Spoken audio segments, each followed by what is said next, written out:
जय श्री राम। इस शंख बजाने के फायदे बहुत सुने हैं, पर आप लोगों के घर में शंख अभी नहीं है या शंख है पर बजाना नहीं आता है, कुछ भी वजह से शंखनाद करने में असमर्थ है, तो हम यह नित्य शंखनाद इसके लिए ही करते हैं कि आपके घरों तक यह पहुंच पाए। तो आप बिना संकोच इस वीडियो के माध्यम से शंखनाद द्वारा अपने घर को पावन करके प्रभु राम के लिए घर को गुंजों से भर दीजिए। ये पुण्य हम तो कमाते ही हैं, पर आप भी लाभ ले सकते हैं। नमस्कार मेरे सनातनी मित्रों, जय श्री राम। मित्रों, हमें ऐसा लगता है कि अभी इन दिनों में हमारे भाई बहनों को सही में भगवान राम के बारे में बहुत ही महत्वपूर्ण जानकारी मिली होगी, जो अब तक अनजान थे, क्योंकि रामायण की एक एक चौपाई महामंत्र के समान है और एक औषधि के समान है। जो यह जान गया वो समझो तर गया। ऐसा कहा जाता है कि जो भी सरल होता है उन पर ज़्यादा ध्यान नहीं जाता है, पर जो सब जगह से येन केन प्रकार कार्य निकलवाने में माहिर होते हैं, ऐसे लोग छाए होते हैं। तो ऐसा ही कुछ हम कह सकते हैं कि प्रभु राम के बारे में। प्रभु राम का चरित्र बहुत सरल कहा गया है। एक आदर्श पुत्र, आदर्श पति, आदर्श शिष्य, आदर्श भ्राता के रूप में हम जानते हैं, और आदर्श राजा भी, क्योंकि अपने आदर्श को स्थापित करने के लिए ही उन्होंने प्रजा के लिए दिल पे पत्थर रख के कुछ कठिन निर्णय लिए। इससे ज़्यादा सरलता शायद ही हमें कहीं देखने को मिले। पर इन सब के बावजूद भी प्रभु श्री राम निडर, सत्यनिष्ठ, साहसी, पराक्रमी, वीर योद्धा और सबसे बड़ी बात क्षमावान थे। वो हमको बार बार रामायण पढ़ने पे मिलता है। प्रभु राम अपने भक्तों की परीक्षा भी लेते थे और उनके मन के भावों को भांप लेते थे, फिर उसके अनुरूप अपने भूले भटके भक्तों को सही राह दिखाते थे। ऐसा ही एक किस्सा है, वो हम आज आपके सामने रखेंगे। और अंत में राम मंदिर अयोध्या से जुड़ी कुछ इंटरेस्टिंग बातें बताएंगे। तो वीडियो बहुत ही रसप्रद होने वाला है। तो मित्रों, आप वीडियो के अंत तक जरूर बने रहें, और साथ ही अभी हमारे इस चैनल को सब्सक्राइब नहीं किया है तो हम हिंदुस्तानी चैनल को सब्सक्राइब कर लीजिए, ताकि आने वाली वीडियो की नोटिफिकेशन आपको तुरंत ही मिल पाए। हनुमान जी का गर्व हनन। भगवान श्री राम जब समुद्र पार सेतु बांध रहे थे, तब विघ्न निवारणार्थ पहले उन्होंने गणेश जी का स्थापन कर 9 ग्रहों की 9 प्रतिमाएं नल के हाथों स्थापित करवाई। तत्पश्चात उनका विचार सागर संयोग पर अपने नाम से एक शिवलिंग स्थापित करने का हुआ। इसके लिए हनुमान जी को बुलाकर कहा, हनुमान जी, मुहूर्त के भीतर काशी जाकर भगवान शंकर से लिंग मांग कर लाओ, पर देखना मुहूर्त टल न पाए।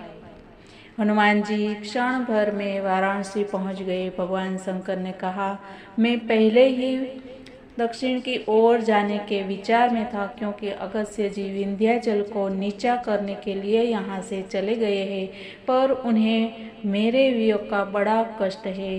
वे भी मेरी प्रतीक्षा कर रहे हैं। एक तो श्री राम के तथा दूसरे अपने नाम पर स्थापित करने के लिए इन 2 लिंगों को ले चलो। इस पर हनुमान जी को अपनी महत्ता तथा तीव्रगामिता का थोड़ा सा गर्व हो गया। इधर कृपा सिंधु भगवान को अपने भक्त की इस रोगोत्पत्ति की बात मालूम हो गई। उन्होंने सुग्रीव को बुलाया और कहा, अब मुहूर्त बीतना ही चाहता है, अतएव मैं बालुकामय लिंग की स्थापना किए देता हूँ। यह कहकर प्रभु श्री राम ने मुनियों की सम्मति से उन्हीं के बीच बैठकर विधि विधान से उस बालुकामय लिंग की स्थापना कर दी।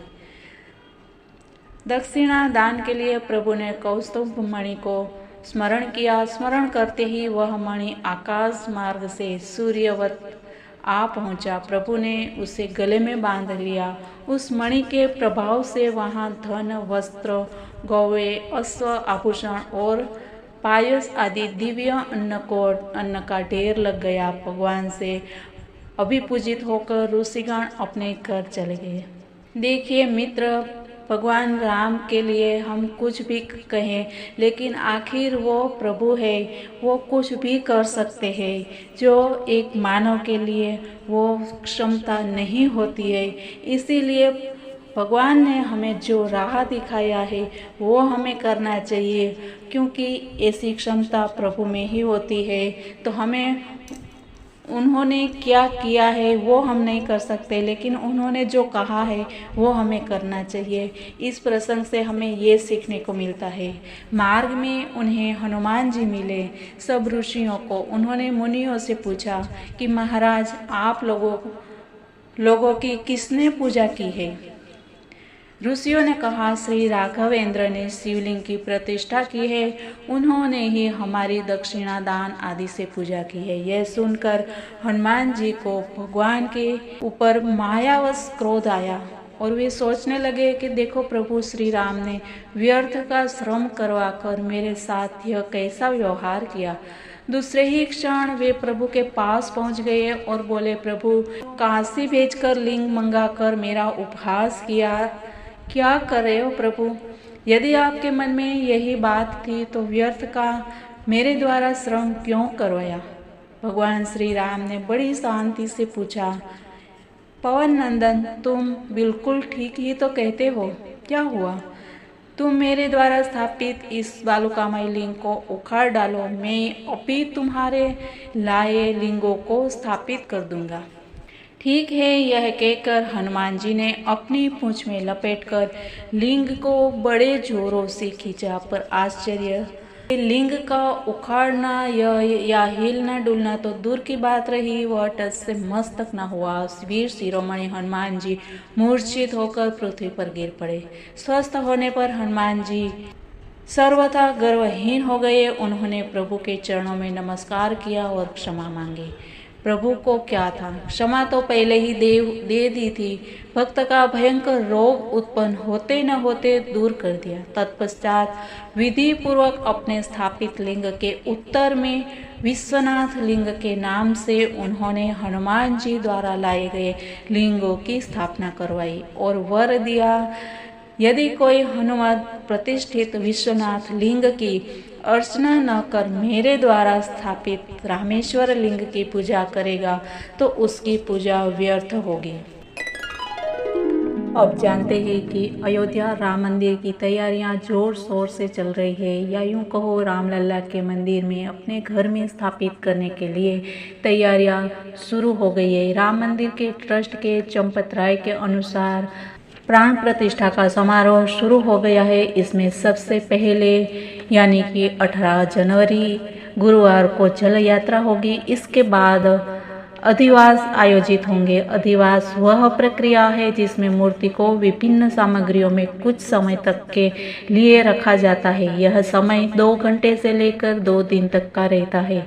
इसके पीछे का कारण यह है कि शिल्पकारों से मूर्ति बनाते वक्त आई हुई चोट और दूसरे तमाम प्रकार के दोष को दूर हो जाता है, और ये करने के लिए यह विधि की जाती है। आज रामलला का जलाधिवास होगा। जलाधिवास अर्थात जिस प्रतिमा की प्राण प्रतिष्ठा करनी है उसे शास्त्रीय विधि से एक निर्धारित समय तक जल में रखा जाता है। इसके बाद गंधाधिवास होगा। इसमें सुगंधित द्रव्यों से मूर्ति पर लेपन किया जाता है। इसके बाद औषधिवास, केसराधिवास, धृताधिवास और धान्याधिवास होगा। इसका मतलब है कि नाम से ही पता चल जाता है कि रामलला की मूर्ति को औषधि, केसर, घी और अनाज में रखा जाएगा। यहाँ बता दें कि इस मंदिर में भगवान राम के बाल रूप को स्थापित किया जाएगा और यह प्रभु की 5 साल के बच्चे के रूप में मूर्ति स्थापित होगी। और इसके साथ ही आज ही के दिन प्रधानमंत्री नरेंद्र मोदी ने श्री राम जन्मभूमि मंदिर पर स्मारक डाक टिकट जारी किया है। जी हाँ मित्रों, प्रधानमंत्री नरेंद्र मोदी ने रामलला की प्राण प्रतिष्ठा से पहले श्री राम जन्मभूमि मंदिर पर स्मारक डाक टिकट जारी किया है। इसके साथ ही पीएम ने दुनिया भर में भगवान राम पर जारी टिकटों की एक किताब भी जारी की है, जिसमें 48 पेज की इस किताब में 20 देशों के टिकट है। इसका है पीएम मोदी ने कुल 6 डाक टिकट जारी किए हैं। इनमें राम मंदिर, भगवान गणेश, हनुमान, जटायु, केवटराज और मां सबरी शामिल है। टिकटों पर राम मंदिर, चौपाई, मंगल भवन, अमंगलहारी, सूर्य, सरयू नदी और मंदिर में और उसके आसपास की मूर्तियों की आकृति बनाई गई है। 48 पन्नों की इस पुस्तक में America, New Zealand, Singapore, Canada, Cambodia और संयुक्त राष्ट्र जैसे संगठनों सहित 20 से अधिक देशों द्वारा जारी किए गए डाक टिकट शामिल है। तो ये थी मित्रों आज की जानकारी। और अयोध्या मंदिर के लिए जो भी कर सकते हैं वो हम करना चाहिए हमें, क्योंकि यही तो पुण्य का कार्य है। तो मित्रों हम चाहते हैं कि सब इनके भागीदार हो और सबके जीवन में प्रभु राम जी की बहुत कृपा बरसे। इसके साथ ही आज की बात यहीं पे विराम करते हैं और कल फिर नई बातों के साथ मिलते हैं। तब तक के लिए मित्रों जय हिंद, वंदे मातरम, भारत माता की जय।